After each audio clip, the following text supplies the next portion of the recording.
one of the biggest industries in America. They have created driverless semi-trucks, and before the end of this year, they plan to have them on the roads in Texas running fully autonomously. So what is the government going to do for the people that don't have no more work because of AI taking over the truck driver? You know a trucker? Because they might not have a job much longer.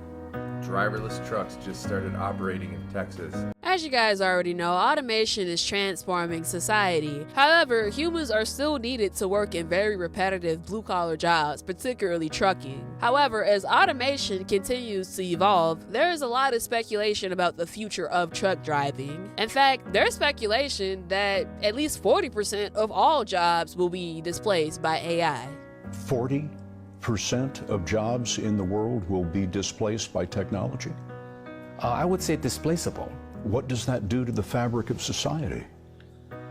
Well, in some sense, there's the human wisdom that always overcomes these technology revolutions. The invention of the steam engine, the sewing machine, the electricity have all displaced jobs, and we've gotten over it.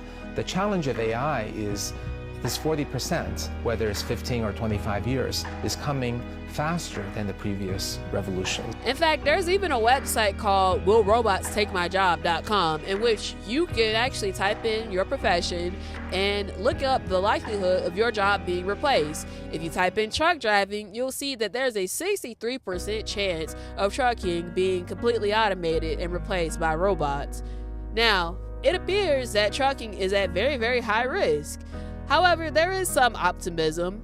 Alex, host of Bonehead Truckers, believes that automation in trucking is unlikely to happen in our lifetimes. And people are scared that this is going to take away truck drivers' jobs. And I'm here to tell you, it's not going to happen in our lifetime, that it's going to fully take away our jobs. In addition, if you research how many millions of miles that these AV trucks need in order to be on par with human safety, you'll find that at least 100 million fatality-free miles are needed in order to be on par with human safety. In fact, Waymo, an AV car company, states that there needs to be at least billions and billions of safety miles in order for these vehicles to be on par with humans. And this makes sense because Waymo has been involved in a number of incidents. It's not every day you see a Phoenix police officer pulling over a driverless car.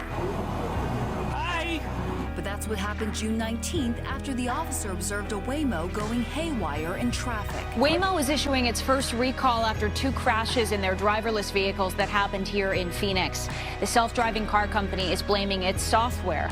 They say 2 cars hit a pickup truck being towed in December. And Waymo says the collisions caused minor vehicle damage. No one was hurt, though. I got a flight to catch. Why is this thing going in a circle? I'm getting dizzy. Look at what it's doing. I understand. I'm really sorry, Mike. We're working with the situation of the vehicle. Is it circling around a parking lot, right? It's circling around a parking lot. However, despite the need of billions and billions of safety miles, companies like Aurora, Tesla, Kodiak, and Waymo have billions and billions of simulated miles. And these simulations include rare incidents. Now, Kodiak Trucking, one of those AV trucking companies, they have simulated a tire blowout at 30 miles an hour.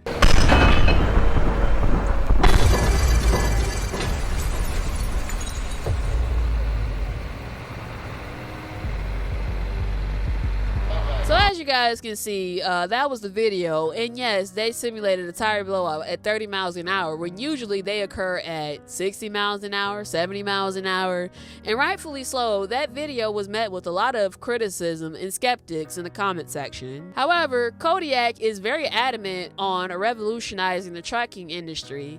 They are hell-bent on removing humans and human error from trucking altogether. And understandably so, this has left truckers very frustrated.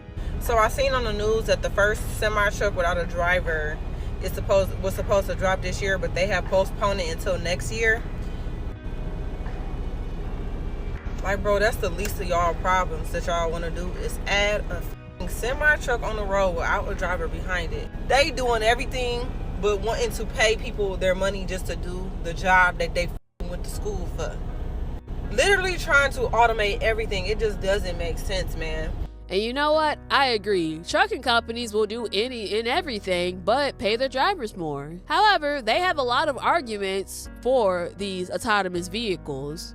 For example, there has been a long-term chronic truck driver shortage. Here we go again. If you believe it, the trucking industry is short of at least 60,000 truck drivers. I find it interesting how they always use 60,000 as this number of trucking jobs that are short.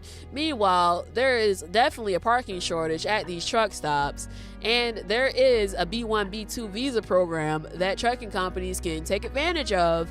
And all over the world, at least 60,000 truck drivers can fulfill these roles. But somehow, that's not enough. We're still under a long-term chronic trucking shortage. So to address this long-term trucking shortage, these companies have decided to invest in autonomous vehicles to cover the long-haul and repetitive routes. Now, I will say this, even though the trucking industry may be at risk for being automated, there are certain aspects of trucking that are least likely to be automated. For example, OTR long-haul driving is more likely to be automated than food service delivery trucking.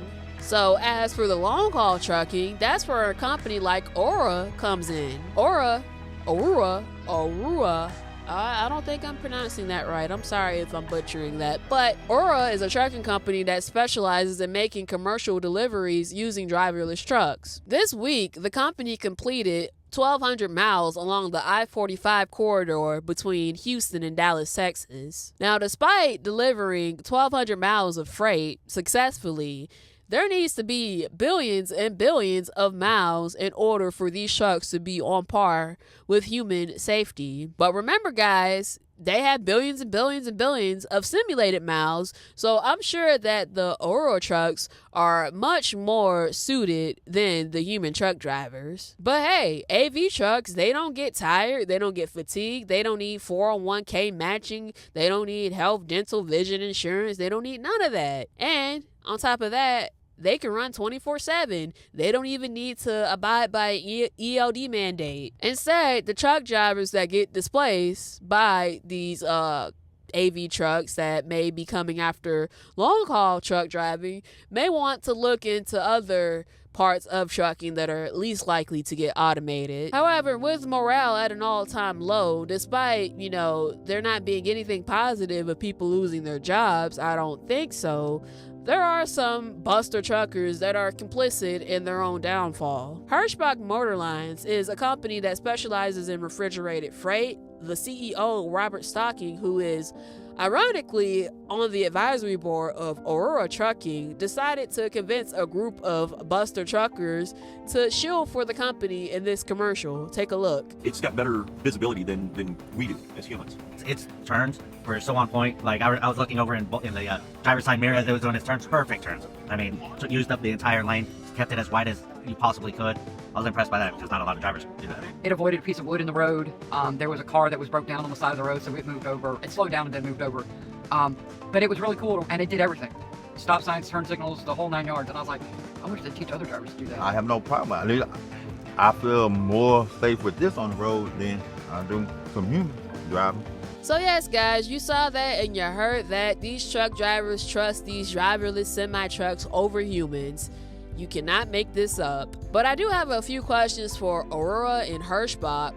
So when an accident happens, who is going to be at fault since the truck is driverless? Now, if you decide to hire a truck driver to oversee the safety of the vehicle and all of a sudden the vehicle malfunctions, is the driver still at fault because it is the driverless truck? It seems like lawyers are going to get a payday, and if they specialize in this type of law, then yeah, this is a wonderful grifting opportunity in my opinion. As I've said earlier, there are other aspects of trucking that are least likely to get automated, particularly food service jobs. In fact, if anything, automation will be integrated with these jobs. For instance, Martin Brower, a chain delivery trucking company that delivers freight to McDonald's, has successfully completed deliveries with automation. Other than food service, there are other aspects of trucking that are least likely to be automated. I'd imagine flatbed would be one of them. In addition, heavy haul, specialized freight. Then of course you have local P&D. Anything that involves city driving, multiple stops, those are less likely to get automated. If your job involves something other than driving the truck, then you're probably okay. And if anything, like I said, automation would be integrated into your line of work to make your job easier. At least I would hope. But at the end of the day, automation is here in trucking right now, and we can protest it, we can resist it, but like I said earlier, there are always going to be buster truckers out there that are complicit in their downfall. And as I stated at the beginning of the video, 40% of jobs will be displaced by AI. So then what? What happens then? Will there be unrest? I'd imagine there'd be unrest. I'd also imagine that universal basic income may become mainstream. It may be a mainstream entitlement. Who knows? But like I said, automation is here and it's evolving very fast and it's scary. I'm not gonna lie, it is scary. But those are my thoughts and feelings about will automation in trucking. I don't think it will completely end trucking, but it will be integrated heavily into trucking. But let me know what you guys think. If you enjoy content like this, please comment, rate, share, and subscribe. I'm Taja Woods, and I'll see you next time.